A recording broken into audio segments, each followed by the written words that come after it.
Hello and welcome to this complimentary two-day event. Thank you to everyone who made this event happen, and I would like to welcome you all. My name is Aoife Gaffney. I'm a certified money coach. I am Divorce Coaching Academy alumni. I run a business called Prudence Money Penny Coaching, and along with being an accredited coach, I'm also a licensed hypnotherapist and EFT practitioner, and I introduce some of those techniques into my coaching practice. So I work a lot with the practical side of things, but I also work with the energy of things. I work predominantly with women, and I work with couples who are either looking to bring their finances together or looking to separate their finances. And I work with individuals who are heading into separation or divorce, and I work with them to help them separate their finances. I do need to make it clear that I am not a tax advisor, and I'm not an accountant, and I also cannot give you legal advice. What I do is give you tools and techniques so that you can empower yourself to take charge of your own money stuff, and I can also help you unravel what you have raveled. So first, let us look at divorce. So divorce can still be a triggering word. In Ireland, divorce is in place for about the last 25 years, certainly within my lifetime. And there are a lot of myths around divorce, that it's an automatic 50% of everything, that women are often perceived as the greedy villains, and men are often perceived as being involved in skullduggery, and that's not always the case. And so many separations and divorces are done very promptly, efficiently, compassionately. So just because you are heading into a divorce, there's no hard and fast rules about anything. And where possible, I strongly recommend mediation. Always explore your free and very low cost options first. And agreements reached through mediation are far more likely to be adhered to. And mediation can be free. You can hire a mediator, you can pay, but you can also pursue a free route, which is, if you can start out with that, it's always a really good place to start. A divorce is a complex area. There are a lot of emotions, and particularly when it comes to the money side of things, it can often represent loss.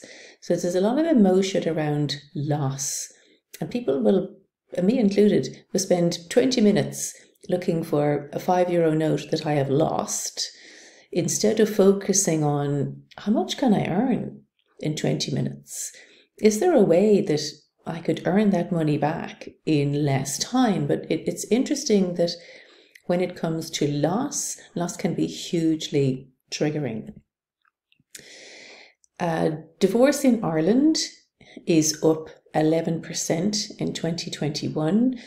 The pandemic certainly had a part to play in that. But in the overall statistics, the divorce rate in Ireland is still quite low compared to other countries. And when it comes to what are perceived as big money divorces, so what would be considered a big money divorce in Ireland is in and around the 3 million mark. And Jeff Bezos and his ex-wife, they currently hold the record for the largest ever divorce settlement of 38 billion. But the principles are the same. It is a division of assets, it is a division of two people, and it's the dissolution of a legal agreement. And with every dissolution, every legal agreement, there's no one size fits all. And that's why things can get complex and costs can rack up quite quickly, because there's, toing and froing and stresses and a lot of emotional triggers. So the role of a coach really is to support you through this process predominantly support you emotionally, and to be there and help keep you grounded and help keep you focused. It happens. Divorce happens. People come together, and sometimes things work and sometimes things don't work. But it's not automatic that women stay in the family home. It's not automatic that children stay with a female partner. These things are not automatic. Everything really does need to be looked at, and where possible, agreed with the two parties involved.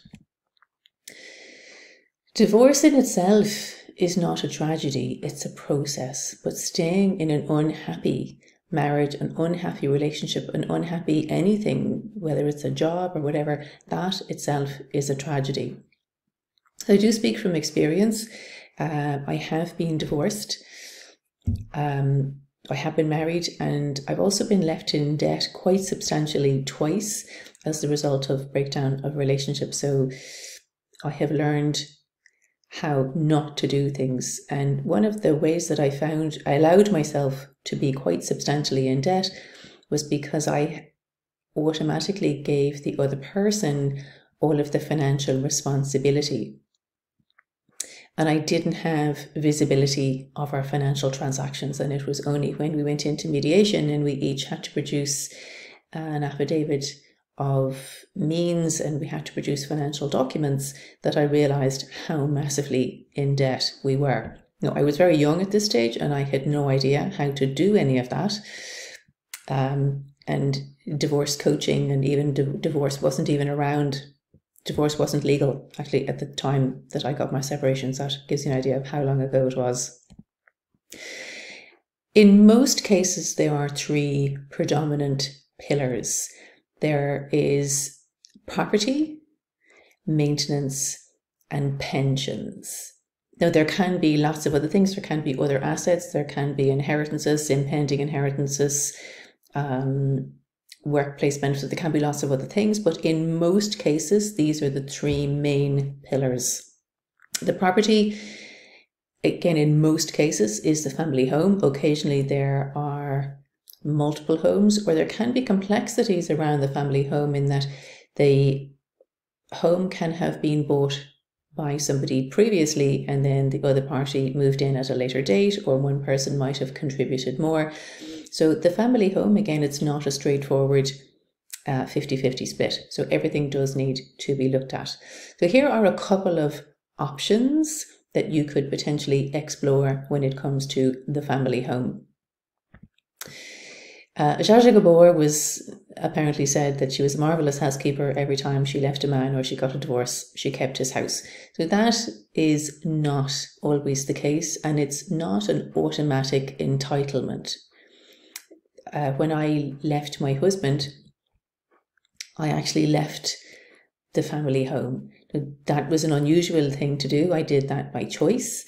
It was my choice to do, and I did that for lots of reasons. First of all, I didn't actually really like the house. I didn't really like where it was, and the property itself held a lot of unhappy memories for me. So it was my choice to leave the house. One of the options you can explore is the property is put up for sale. So it can go for sale on the open market. And this is a kind of a rough rule of thumb, but the property goes for sale on the open market.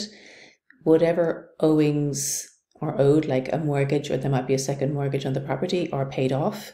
And any proceeds are split 50-50. And each party then continues on their own way. The property can be purchased, so one person can buy the other person out. A similar calculation exists. But for reasons, maybe there might be children involved. The house might be a house that somebody would like to stay in. The property can have emotional attachments, like it might have been in a family for generations. Or you also might be in negative equity. So in those cases, there are other options. What I chose to do in my own situation 30 odd years ago, was I was actually bought out of the family home. And it's not as straightforward a case of, well, I'll just have my name taken off the mortgage. Anything that is in joint names, any liability in joint names, each party are responsible for 100% of the payment. So if you have a joint mortgage and one person stops paying, well, the other person is 100% responsible for those payments. The bank don't really care, they just want their money. So even if you have only been paying 50%, you are still liable for the full 100%. So if you have joint liabilities, it's really important that you have full visibility of what's owing, and if payments are being missed, that you address those straight away. So if selling the property either to the other person or selling it on the open market is not an option, another option that can work is called co-nesting. This can work quite well if the couple are on reasonable terms, reasonably amicable terms, and there are children involved. So what happens is the children stay in the family home and then the parents come in and out. So each parent would spend their days or their time with the children in the family home, and when they're not there, they then have to make alternative arrangements for their accommodation. So they could stay with a family member, they might stay with a friend, they might be traveling. So it has its benefits in that the children can stay in the family home, and it also has the benefits in that you can, maybe stay with a family member or stay with somebody else where it might not be suitable for children to go. So it means you can potentially reduce the space that you might need to rent. It can give you a little bit of fluidity and flexibility. So it is an option. It does have its own pros and cons, like most things. It is an option to explore. Pensions. I'm not a pension expert, and there are different types of pensions and different rules and regulations around pensions. There are defined benefit pensions, defined contribution pensions, private pensions, executive pensions, PRSAs. It is a whole other area. So if there is a substantial pension involved, I do strongly recommend speaking to a pension expert. But generally what happens is a pension adjustment order is put in place. Now, a pension is something that's going to happen in the future. It's going to be drawn down at some point in the future. And a pension adjustment order is not necessarily guaranteeing the other person of a portion of that pension. It may or it may not. In my case, I signed a pension adjustment order, but what I did actually sign was I signed away my rights to any future pension benefits, and I did that willfully and consciously for lots of reasons. So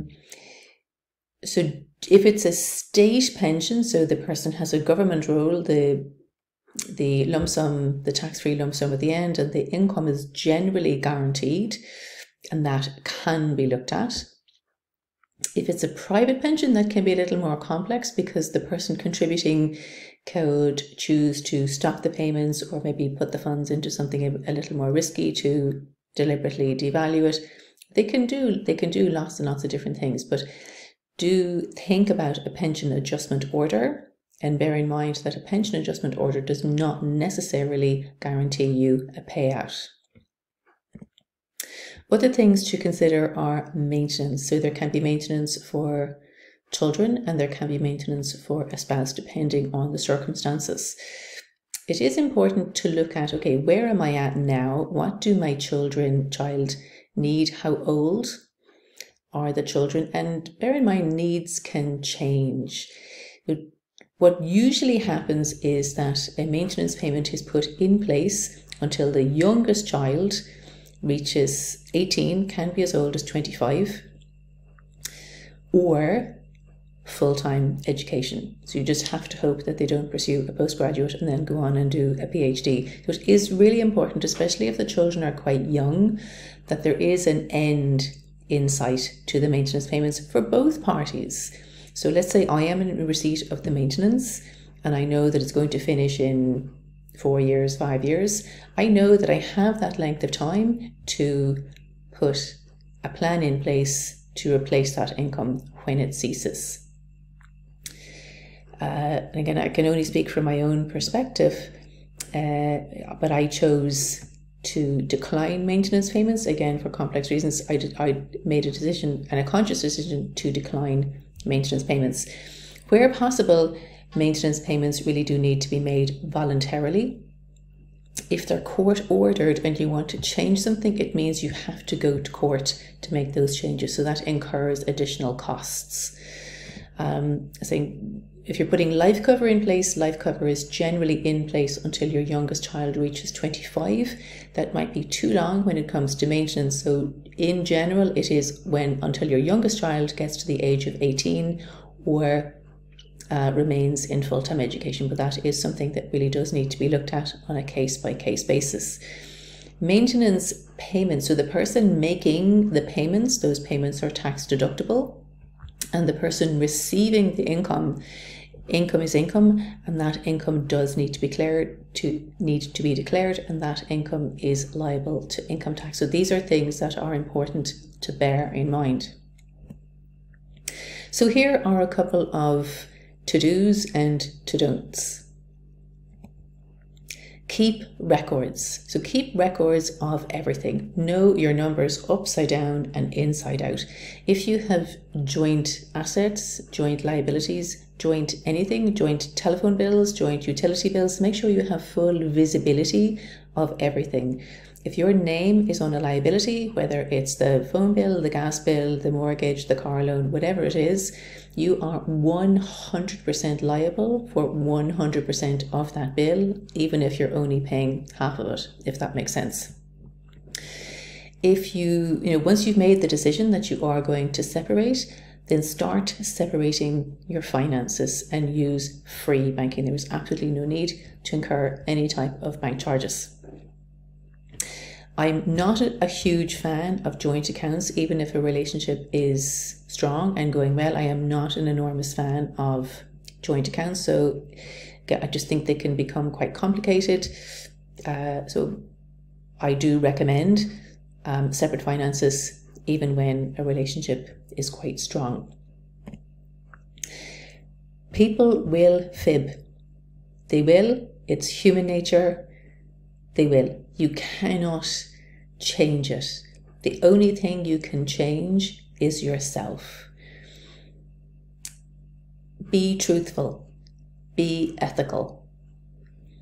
Don't inflate figures.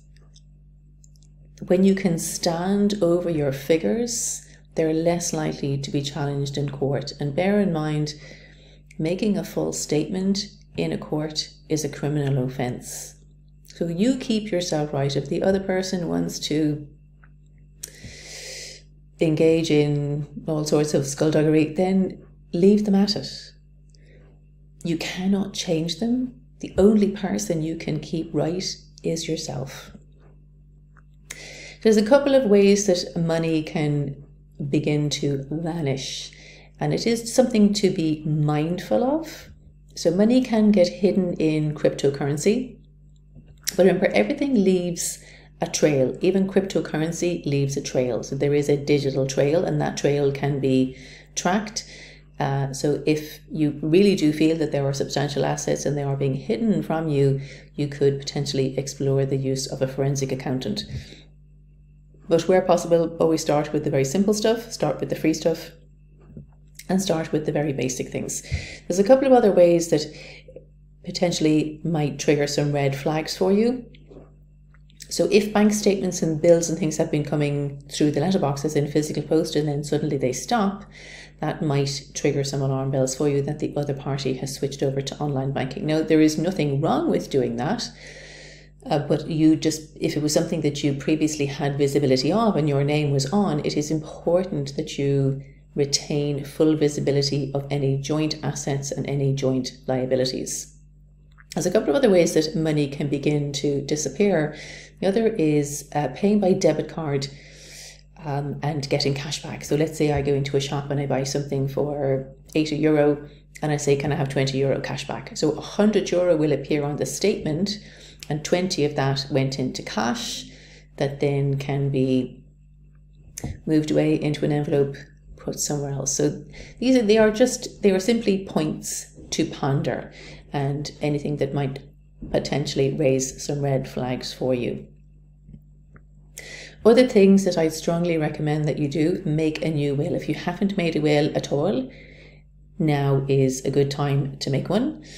You can do it for free. You can do it on the back of an envelope. You can buy a will kit. You can buy them online. You can also do it for free. I have a couple of really good resources. If you drop me a line, I can send you the free resources. Consider making a living will and also potentially changing your enduring power of attorney, or certainly putting an enduring power of attorney in place. An enduring power of attorney is if something happens to you and you are not in a position to advocate for yourself.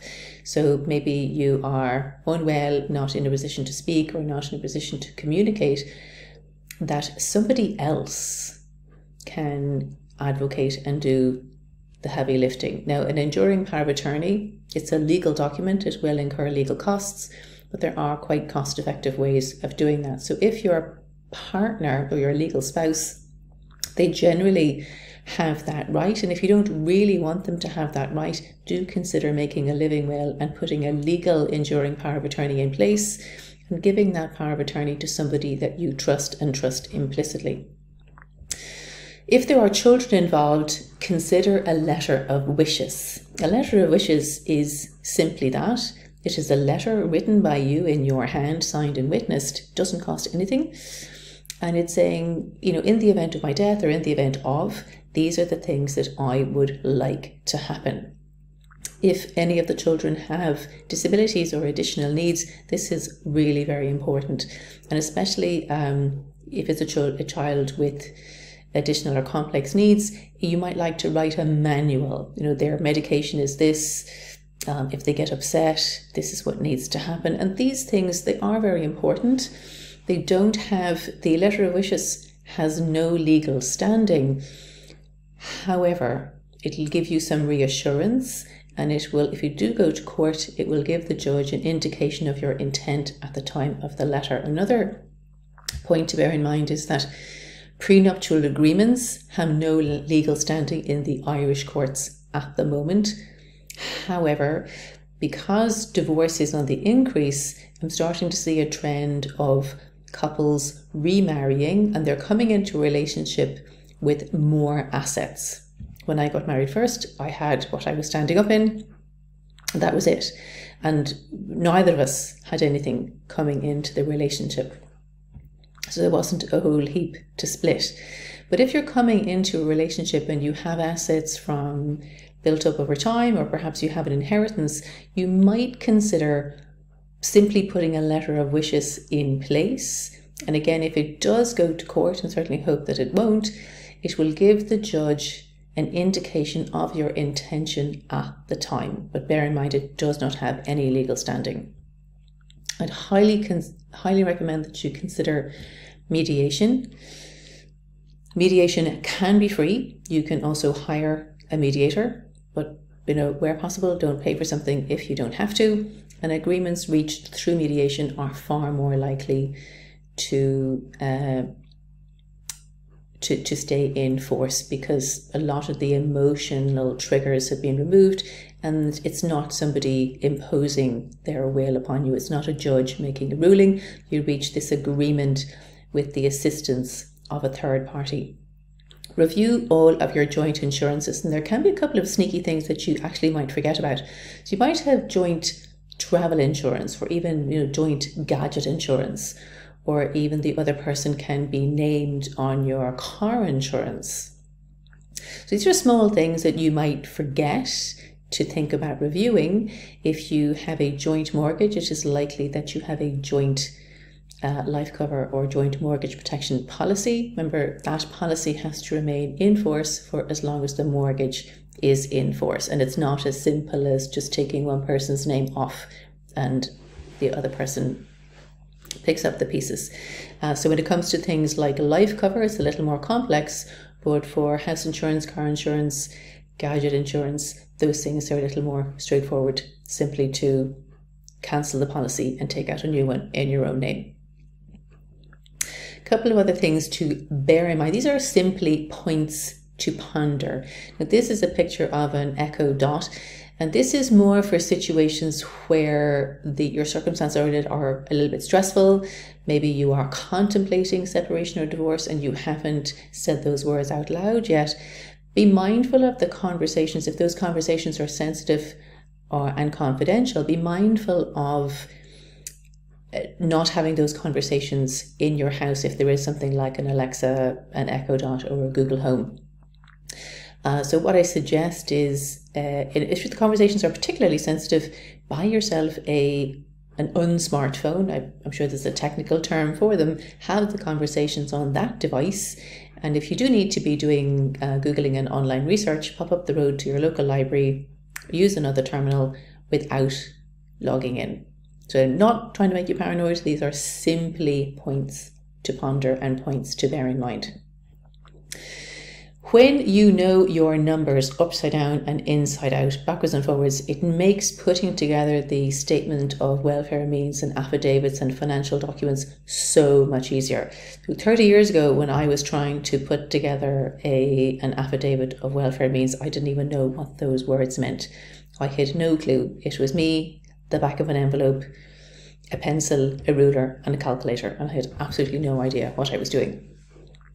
And I have allowed myself to be quite massively in debt twice, simply because of my inability to talk about money with somebody else and my inability to understand and manage my own money and manage my relationship with money. I've been using YNAB, as in You Need a Budget, for about the last 10 years. I have tried all sorts of different types of things. I've tried envelopes, notebooks, spreadsheets, lots of different types of apps and software over the years, and this one, for me anyway, wins hands down. I think it's about 90 something US dollars. It's free for students.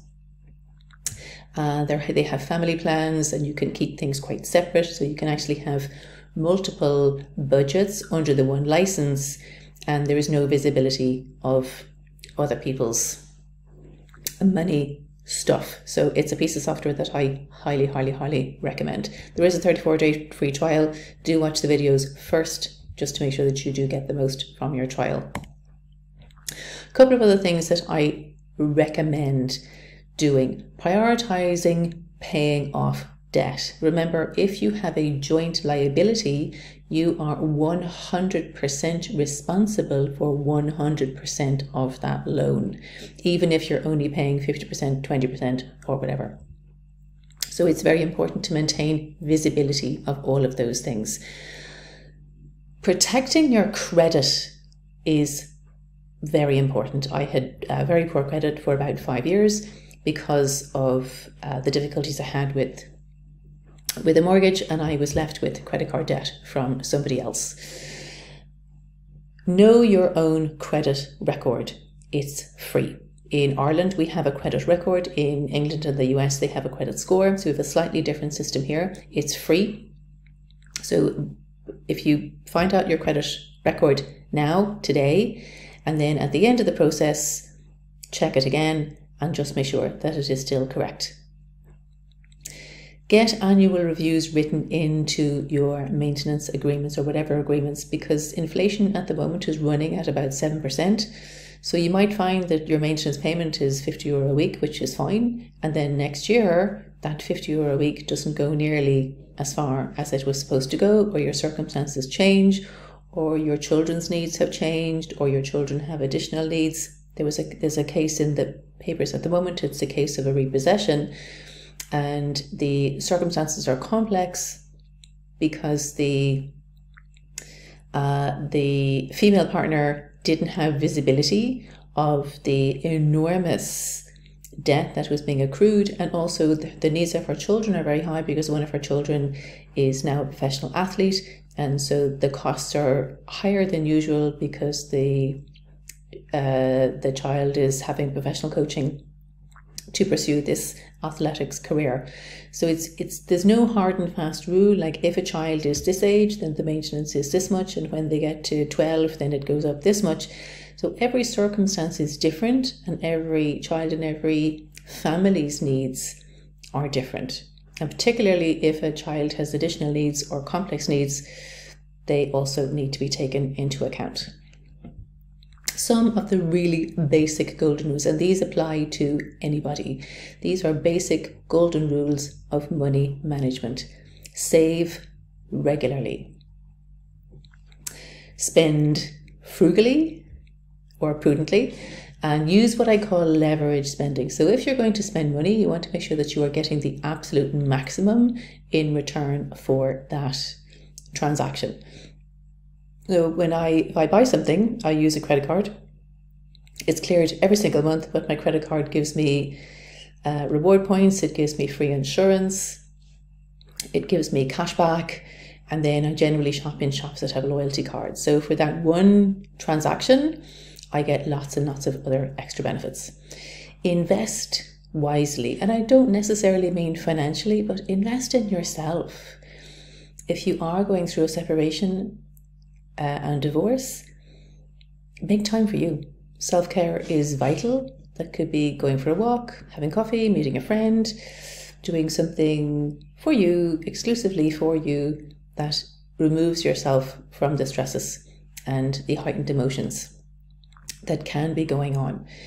And I also believe in tithing. So I believe in giving generously. Now, how you tithe is your own business. You could give money to the busker on the street. You could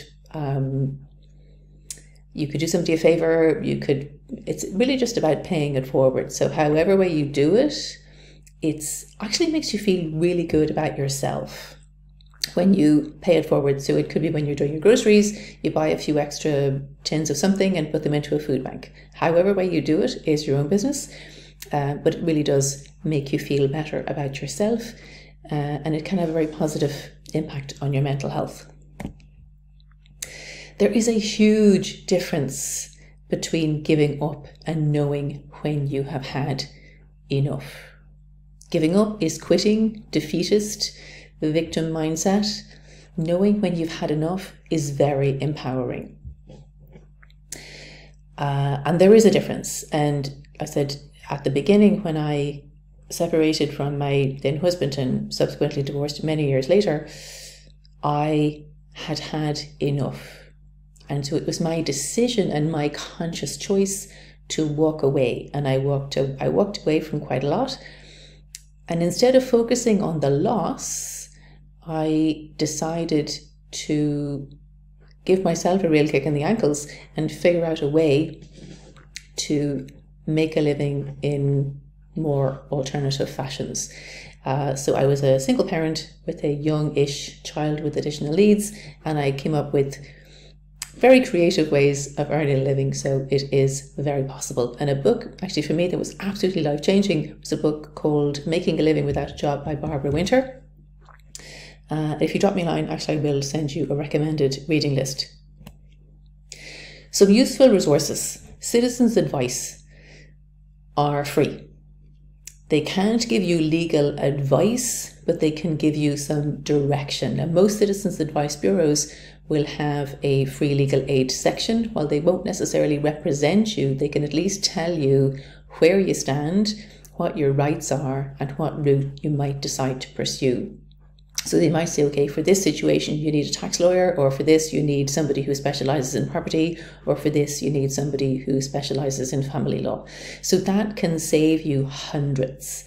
Having those very short, quick 10-minute, 15-minute chats with free services can save you hundreds in the long run. So if you have a quick question, your solicitor will have the meter running, but that quick question you could ask Citizens Advice or Legal Aid, or in Ireland there's the Money Advice and Budgeting Service. There is an equivalent in England. I'm just not quite sure what it is called. And when I was hugely in debt, I used the Money Advice and Budgeting Service, and they helped me enormously. Well, they didn't make the problems go away. They advocated on my behalf, and they removed a lot of that emotional shame and blame. And they sat with me while I made phone call after phone call, and I wrote letter after letter explaining the circumstances that I was in, and I felt like an enormous weight had been lifted. I still carried around the poor credit for about 5 years. But with the help of the money advice and budgeting service, I got myself back on track and sorted. The legal aid board, this usually just something equivalent, put that into a search engine, something will come up for you. And also do inform the tax office. Once you're separated, do let the tax office know. There are a couple of different scenarios.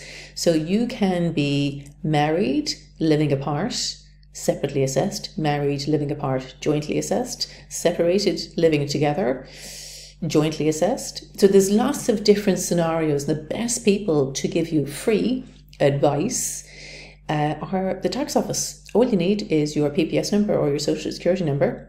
Give them a call and ask them, say, what scenario works best for me at this time? And you can change it. So I would generally review my taxes about once every quarter. There's a little bit of a juggling act, and that's completely free, completely free. If you'd like to get in touch with me, you can book a clarity call. I'm quite busy at the moment, so you may not find some free slots, but if you drop me a line, send me an email, askprue@prudencemoneypenny.com. I have some videos on my YouTube channel, which is prudencemoneypenny.com/YouTube. And for all of the participants of this event, I am offering a 15-minute complimentary custom hypnotherapy script. You just need to drop me a line, let me know what it is that you work on, and I will send that over to you. Questions and actions. Take action. If the only thing you take away from today is do something, whatever it is, do something. Whether it's do something for yourself, make a phone call, write a letter, send an email, do something, take action, and ask yourself powerful, powerful questions. I recommend Noah St. John's book, The Power of Affirmations, and he said, ask yourself positive, inquiring questions. Why am I so good at this? Why do I always feel so in control when it comes to my money? Why am I always so relaxed when it comes to negotiating with my ex? So when you ask yourself really empowering questions, you'll get really, really empowering answers. So please do drop me a line. Let me know what you thought. And once again, thank you to everybody at the Divorce Coaching Academy and everybody who put this together.